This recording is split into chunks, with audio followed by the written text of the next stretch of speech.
Projeto de lei de conversão número 3, proveniente da medida provisória 698 de 2015, que recebeu o parecer número 3 da comissão mista, que teve como relator o deputado Arnon Bezerra e relatora revisora a senadora Regina Souza.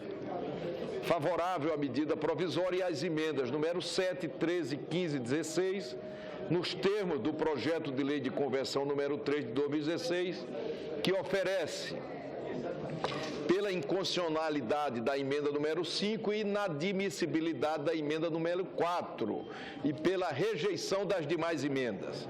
Antes de submeter a matéria ao plenário, algumas informações. Foram apresentadas 18 emendas à medida provisória. O projeto de lei de conversão foi aprovado na Câmara no dia 21 de março. O prazo de vigência de 60 dias foi prorrogado por igual período pelo presidente da mesa do Congresso Nacional, através do ato número 48 de 2015, e se esgotará em 31 de março. O projeto de lei de conversão número 3 foi lido no Senado no dia 22 de março, oportunidade em que passou a sobrestar a pauta. Prestados esses esclarecimentos, passa-se a apreciação da matéria. Eu concedo a palavra ao senador Cássio Cunha Lima, em seguida darei a palavra à relatora, senadora Regina Souza. Senador Cássio. Senhor presidente, senhoras e senhores senadores, traduzindo de forma mais simples o que se trata essa medida provisória, ela tem origem em uma decisão do governo de utilizar recursos do Fundo de Garantia para financiamento de programas habitacionais, notadamente o Minha Casa e Minha Vida. E há, inclusive, uma preocupação quanto à utilização desses recursos que foram autorizados, a sua utilização pelo Conselho Curador do FGTS, para que o trabalhador brasileiro não corra risco de ter prejuízos na utilização do FGTS em programas que possam ter crises de inadimplência e, consequentemente, desfalque no fundo. Sobretudo porque não será a primeira vez que o governo logra o trabalhador, como aconteceu, por exemplo, na própria Petrobras, quando, em dado momento, foi feita uma ampla campanha para que, com a utilização do FGTS, ações da Petrobras fossem adquiridas, ao tempo em que essas ações eram comercializadas por R$ 47, 50, R$ 52.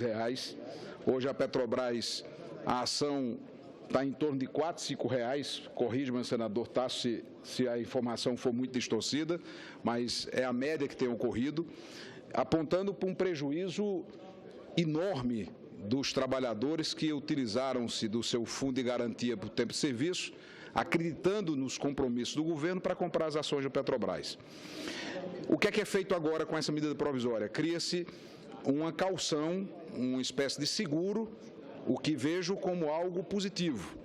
A utilização dos recursos do FGTS podem até ser encarados como mais uma pedalada, mas não é o mérito da medida provisória. Ontem, o senador Ronaldo Caiado, sempre muito atento e vigilante, fez observações críticas ao teor da medida provisória. Hoje, no início da tarde, em contato telefônico com o senador Caiado, apresentando a posição da assessoria técnica da liderança do PSDB, tentava esclarecer que não é no âmbito dessa medida provisória que se autoriza a utilização do FGTS, e que esta autorização, repito, foi concedida pelo Conselho Curador, e, pelo contrário, a medida provisória cria uma caução, assim digamos, ou mesmo um seguro para a utilização desse recurso. É por essa razão, senhor presidente, que o PSDB encaminhará o voto favorável, apesar dos reparos, dos embargos, das ressalvas e das críticas que podemos fazer, sem deixar de lembrar que hoje, no lançamento da terceira etapa do programa Minha Casa Minha Vida, novamente, mais uma vez, a presidente Dilma Rousseff transforma o Palácio do Planalto, a sede do governo federal, num palanque eleitoral. Não podendo ela, a presidente da República, frequentar mais as ruas do Brasil, chama para o interior do Palácio do Planalto movimentos sociais, muitos deles financiados com recursos públicos, para ameaçar a tranquilidade do povo brasileiro. A Presidenta da República chama para dentro do Palácio do Planalto movimentos sociais para levar um clima de intranquilidade ao país, imaginando que com esse ato vai intimidar as oposições e fazer com que o povo brasileiro recue. Nós não vamos recuar, nós não vamos nos intimidar, nós vamos continuar lutando pela democracia, na defesa das instituições e no cumprimento da Constituição Federal. Todo o processo de impeachment que está sendo hoje analisado pela Câmara tem fundamento, base, fulcro, arrimo, sustentação na Constituição Federal. Será concedido o direito de ampla defesa à presidente Dilma para que ela responda às acusações do crime de responsabilidade praticado com os decretos de suplementação orçamentária, com as pedaladas fiscais, dentro da regra democrática e como estabelece a Constituição. O que o povo brasileiro não aceitará é o processo de intimidação e de ameaça que está em curso. Usam, inclusive, a tribuna do Senado para tentar criar um clima de instabilidade do Brasil, onde nós temos instituições que estão funcionando e continuarão funcionando. É o ato derradeiro de desespero de um governo que vive os seus últimos instantes. É um governo e um sistema que entrou em colapso, de falência múltipla, e desesperado parte para o confronto, como se houvesse algo de benefício maior para o país, esse tipo de confronto. Só interessa a eles. Só interessa àqueles que não respeitam a Constituição, que não respeitam os valores da democracia, de uma presidente que chegou ao ponto máximo de convidar a imprensa internacional, através dos seus correspondentes do Brasil, para denigrir a imagem do nosso país. Quando chega ao ponto da própria Presidente da República convidar a imprensa internacional para falar mal do país que ela própria governa, é porque chegou ao final. Porque, senhor presidente, para concluir, quem ama o Brasil não fala mal do Brasil. Quem ama o país não fala mal do nosso país, do estrangeiro. Esta é uma regra básica de cidadania e de patriotismo. Então, nós precisamos compreender a complexidade desse movimento e entender que, por trás dele, uma tentativa de salvar um mínimo de discurso e de retórica para próximas eleições. O que se faz nesse instante é tentar preservar o mínimo de discurso retórico, discurso que não se sustenta, com vociferação, com alaridos, com berros, com argumentos que ameaçam a tranquilidade do povo brasileiro e que, insisto, senhor presidente, não vai recuar desse compromisso de avançar na consolidação da nossa democracia. Portanto, ao tempo em que o PSDB, com responsabilidade com o país e respeito ao trabalhador brasileiro, votará sim a medida provisória, o PSDB repudia com veemência o ato hoje, mais uma vez, praticado pela presidente Dilma Rousseff de transformar o Palácio do Planalto em um palanque eleitoral. Não podendo a presidente Dilma Rousseff frequentar as ruas do Brasil, ela se enquartela no Palácio do Planalto para tentar intimidar o povo brasileiro e ameaçar as instituições democráticas do nosso país. Continuaremos firmes na nossa luta, com altivez, com coragem, com bravura. Não vão nos intimidar. Nós não recuaremos na defesa da democracia e na preservação da nossa Constituição e das nossas instituições. Eu concedo a palavra à senadora Regina Souza, relatora da medida provisória. Com a palavra, Vossa Excelência. A família Souza é a maior família do Brasil. Dália Pereira de Souza. A maior família do Brasil é Souza? Souza, parece que é Souza Silva.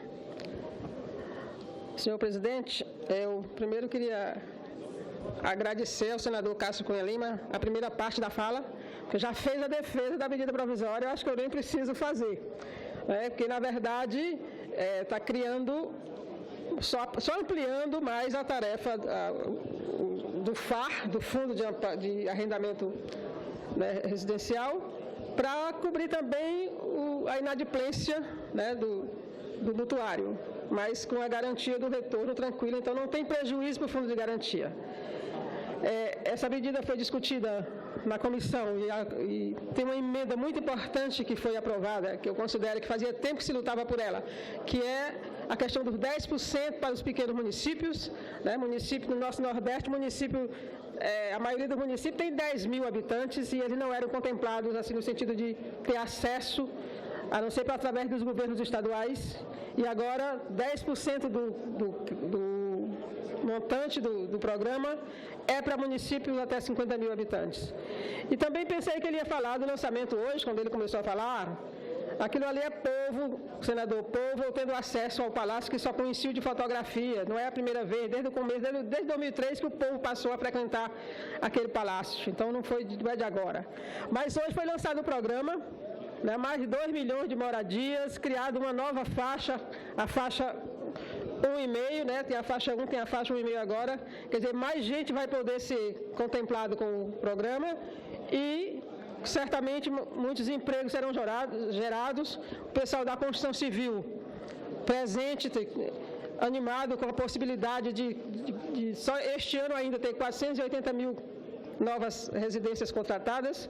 O programa já contratou 4 milhões e 200, já entregou 2.600 e o resto está em andamento.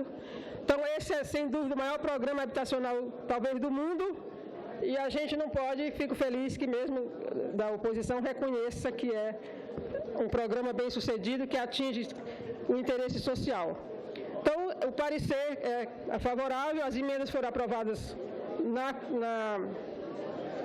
na comissão, e o projeto de conversão veio da Câmara sem emendas, e é o que a gente propõe que ele seja aprovado também, né? Que não tem, acho que não foi apresentada emenda aqui também, e que a gente aprove para o bem do programa Minha Casa Minha Vida, né? Não tem vícios, não tem vício de constitucionalidade, de juridicidade, então que a gente aprove a medida provisória 698/2015. Obrigada.